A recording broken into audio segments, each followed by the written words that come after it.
اسی وجہ سے روایات میں بار بار ہم پڑھتے ہیں، ہم علماء کے بیانات میں سنتے ہیں کہ نیک اعمال کرو، نیک اعمال کرو، جہنم سے بچو، جہنم سے بچو۔ روایات میں جہنم کا جب ذکر آتا ہے نا تو رونگٹے کھڑے ہو جاتے ہیں۔ اندازہ لگائیے جہنم کی گہرائی کتنی ہوگی۔ ایک صحابی فرماتے ہیں ہر دو دروازوں کے درمیان 70 سال چلنے کا فاصلہ ہے، اور ہر نچلا دروازہ اوپر والے سے بہت زیادہ گرم ہے۔ یہ دو دروازوں کے درمیان کا فاصلہ بتلایا۔ اب اندازہ لگائیں ہم اور آپ، جب جہنم کے دو دروازوں کے درمیان کا فاصلہ 70 سال کے چلنے کا فاصلہ ہے، تو اب اندازہ لگائیے کہ اس کی گہرائی کتنی زیادہ ہوگی۔ روایات میں ایک عجیب واقعہ ملتا ہے۔ حضرت بلال رضی اللہ عنہ فرماتے ہیں کہ نبی کریم صلی اللہ علیہ وسلم ایک مرتبہ مسجد نبوی میں اکیلے نماز پڑھ رہے تھے، تو آپ کے پاس سے ایک عورت گزری جس نے آپ کے پیچھے نیت باندھ لی اور آپ کو خبر نہ ہوئی۔ تو آپ صلی اللہ علیہ وسلم نے جب یہ آیت پڑھی لہا سبعۃ ابواب لکل باب منہم جزء مقسوم، تو وہ عورت جو صحابیہ تھی، دیہات کی رہنے والی تھی، وہ عورت بے ہوش ہو کر گر پڑی۔ نبی اکرم صلی اللہ علیہ وسلم نے اس کے گرنے کی آواز سنی تو سلام پھیر دیا اور پانی منگوایا، پانی منگوا کر اس کے چہرے پر ڈالا تو اسے ہوش آیا اور وہ عورت اٹھ کر بیٹھ گئی۔ تو آپ صلی اللہ علیہ وسلم نے اس اعرابیہ عورت سے پوچھا کہ تمہیں کیا ہوا، کیوں بے ہوش ہو کر گر گئی؟ کہنے لگی اے اللہ کے رسول صلی اللہ علیہ وسلم، آپ جب تلاوت فرما رہے تھے اور یہ تلاوت کا جو حصہ آپ نماز کے اندر پڑھ رہے تھے تو کیا یہ کتاب اللہ کا حصہ ہے یا آپ نے اپنی جانب سے اس کو ادا فرمایا ہے؟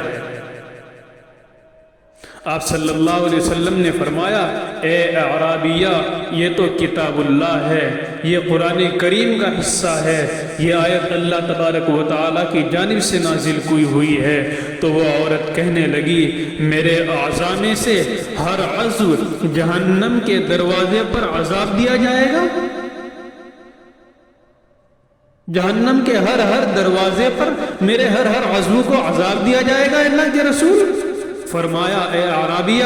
بلکہ ہر دروازے کے لیے ایک ایک حصہ مقرر ہے جس سے ہر دوزخی کو اس کے دروازوں کے مطابق عذاب دیا جائے گا۔ تو وہ کہنے لگی اللہ کی قسم اے اللہ کے رسول، میں تو مسکین عورت ہوں، میرے پاس مال تو نہیں ہے، بس 7 غلام ہیں۔ اے اللہ کے رسول، میں آپ کو گواہ بناتی ہوں کہ ان میں سے ہر غلام جہنم کے ہر دروازے کے بدلے میں خدا کے لیے آزاد ہے۔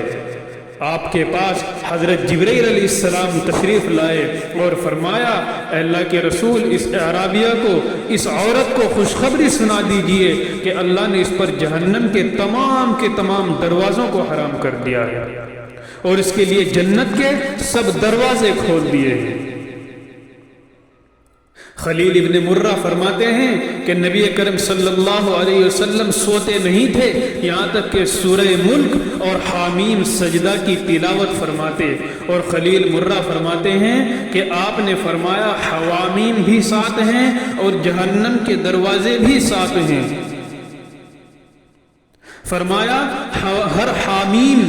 ان سب پر قیامت کے دن آئے گی اور ان دروازوں میں سے ہر دروازے پر کھڑی ہوگی اور اللہ کے سامنے التجا کرے گی اے اللہ، ہر وہ آدمی جو مجھ پر ایمان لایا اور مجھے پڑھتا تھا اسے اس دروازے سے داخل نہ فرما۔ یہ سورہ حامیم سجدہ اور سورہ ملک پڑھنے کی اتنی بڑی فضیلت ہے کہ جو جہنم کے 7 دروازے ہیں نا، کون کون سے؟ نمبر 1 جہنم، نمبر 2 حطمہ، لظا، سعیر، سقر، حاویہ، جحیم، یہ جہنم کے 7 دروازے ہیں۔ اور میں نے بیان کے شروع میں فرمایا کہ جہنم کے ہر دروازے کے درمیان اتنا فاصلہ ہے کہ 70 سال تک چلتے رہیں تب جا کر جہنم کے دوسرے دروازے پر پہنچیں گے۔ تو حوامیم بھی ساتھ ہیں، ہر حامیم آ کر ہر جہنم کے ہر دروازے پر کھڑی ہو جائے گی اور یہ کہے گی کہ اللہ جو بھی مجھے پڑھتا تھا اسے اس دروازے سے داخل نہ فرمانا۔ یہ روایت بیہقی کے اندر موجود ہے۔ ایک عجیب واقعہ اور ملتا ہے۔ عبدالعزیز ابن ابی رواد فرماتے ہیں جنگل میں ایک آدمی تھا جس نے ایک مسجد بنائی اور اس کے قبلے میں، یعنی جس طرف قبلہ تھا اس مسجد کی جہاں محراب تھی اس کے محراب میں 7 پتھر رکھ دیے۔ جب بھی وہ نماز اپنی مکمل کر لیتا تو کہتا اے پتھروں میں تمہیں گواہ بناتا ہوں کہ اللہ کے سوا کوئی معبود نہیں، لہذا میری اس گواہی پر تم گواہ رہنا۔ وہ فرماتے ہیں کہ جب یہ شخص بیمار ہوا اور انتقال کر گیا تو میں نے اسے خواب میں دیکھا کہ اس کو میرے ساتھ جہنم میں جانے کا حکم ہوا۔ میں نے ان پتھروں سے ایک پتھر کو دیکھا جسے میں پہچانتا ہوں، بڑا ہوا اور جہنم کے دروازوں میں سے ایک دروازے کو بند کر دیا۔ فرماتے ہیں اسی طرح باقی پتھروں نے باقی دروازوں کو بھی بند کر دیا۔ یہ ہے نماز، اور پھر نماز پر گواہی دینا کہ وہ شخص نماز بھی پڑھ رہے ہیں تب بھی ان کو جہنم میں جانے کا حکم دے دیا گیا، لیکن وہ جو 7 پتھر تھے چھوٹے تھے، جب ان کو جہنم میں جانے کا حکم دیا تو ایک پتھر جو کہ چھوٹا سا تھا وہ بڑا ہو گیا اللہ کے حکم سے، اور ایک جہنم کے ایک دروازے کو بند کر دیا، پھر دوسرے پتھر نے دوسرے دروازے کو بند کر دیا۔ فرماتے ہیں عبدالعزیز ابن رواد کہ میں نے خواب میں دیکھا کہ اسی طریقے سے ان 7 پتھروں نے ان کے 7 دروازوں کو بند کر دیا۔ اللہ تبارک و تعالیٰ نے جہنم کے دروازے بند کر دیے جانے کا ذکر سورہ ہمزہ کی آیت میں بھی فرمایا انہا علیہم مؤصدہ، اور سورہ بلد میں بھی فرمایا علیہم نار مؤصدہ۔ مفسرین اس کا ترجمہ اور تفسیر یہ فرماتے ہیں کہ دوزخیوں پر جہنم کے دروازے بند کر دیے جائیں گے، کبھی کوئی دروازہ نہیں کھولا جائے گا، پھر ہمیشہ کے لیے نہ اس سے غم ان کا دور ہوگا اور نہ کوئی خوشی جہنم میں داخل ہوگی۔ حضرت ضحاک فرماتے ہیں کہ جہنم کے جب دروازے بند کر دیے جائیں گے تو ایسی دیوار ہوگی، وہ ایسی دیوار بن جائے گی کہ نہ تو اس کا کوئی دروازہ ہوگا۔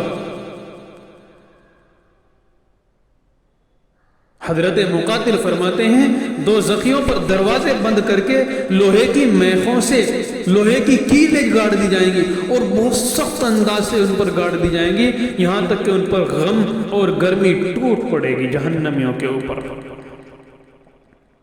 ایک مفسر حضرت عبداللہ ابن عباس رضی اللہ عنہ یہ فرماتے ہیں جہنم کو ان پر بند کر کے ان کو ستونوں کے ساتھ باندھ دیا جائے گا اور ان کی گردنوں میں زنجیریں ڈال دی جائیں گی، وہ اسی حال میں ان پر دروازے بند کر دیے جائیں گے۔ اللہ اکبر، یہ جہنم کا دروازہ بھی بند کر دیا جائے گا، اور جہنم کے اوپر ایک ڈھکن ہوگا۔ جب سب جہنمی جہنم میں چلے جائیں گے دروازے تو بند کر دیے ہی جائیں گے، اس جہنم کو بھی بند کر دیا جائے گا اوپر سے اور ان کو ڈھانک دیا جائے گا۔ پھر دوزخی جب دوزخ میں پڑے ہوں گے تو وہ پکاریں گے۔ ایک واقعہ ہے، کتابوں میں لکھا ہے کہ ایک آدمی جہنم کی وادیوں میں سے ایک وادی میں 70,000 سال تک یا حنان یا منان پکارے گا۔ یہ دونوں اللہ کی صفاتی نام ہیں، یا حنان یا منان 70,000 سال تک پکارتا رہے گا تو اللہ تعالیٰ فرمائیں گے اے جبریل میرے بندے کو نکال دے، تو جبریل جہنم کو ہر طرف سے بند پائیں گے تو عرض کریں گے اے پروردگار یہ تو ان پر بند ہے اور موندی ہوئی ہے، تو وہ آدمی پھر جہنم سے نہیں نکالا جائے گا۔ جب جہنمی جہنم کے اندر پڑے رہیں گے اور اللہ سے پکارتے رہیں گے، اللہ کے سامنے گڑ گڑاتے رہیں گے کہ اللہ ہمیں جہنم سے نکال دے، جہنم سے نکال دے، تو روایات میں آتا ہے کہ 70,000 سال تک جب جہنمی یہی پکارتے رہیں گے اے ہمارے پروردگار ہمیں نکال دے، ہمیں جہنم سے نکال دے، تو اللہ تبارک و تعالیٰ 70,000 سال بعد کہیں گے، پورے غصے میں ہوں گے، اخسؤوا فیہا ولا تکلمون، پڑے رہو اسی جہنم میں پھٹکارے ہوئے اور مجھ سے بات مت کرو۔ تو اس وقت سے ان پر جہنم بند کر دی جائے گی اور پھر کوئی نہیں نکل سکے گا۔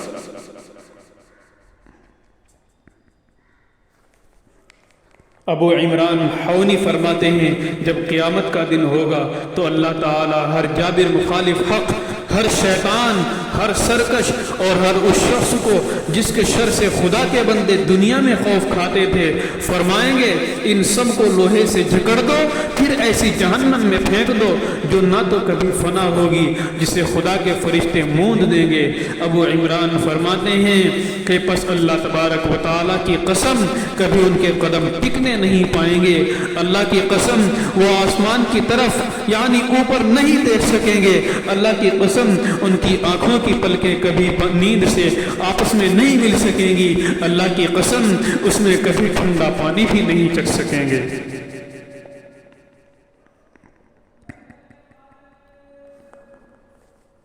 اللہ تبارک و تعالیٰ سے دعا کرنی چاہیے، اے لوگوں دعا کرنی چاہیے اللہ تعالیٰ سے کہ اللہ ہماری جہنم سے حفاظت فرما، جہنم سے حفاظت فرما۔ اللہ تبارک و تعالیٰ ہم سب کو جہنم سے محفوظ فرمائے اور نیک اعمال کرنے کی توفیق عطا فرمائے۔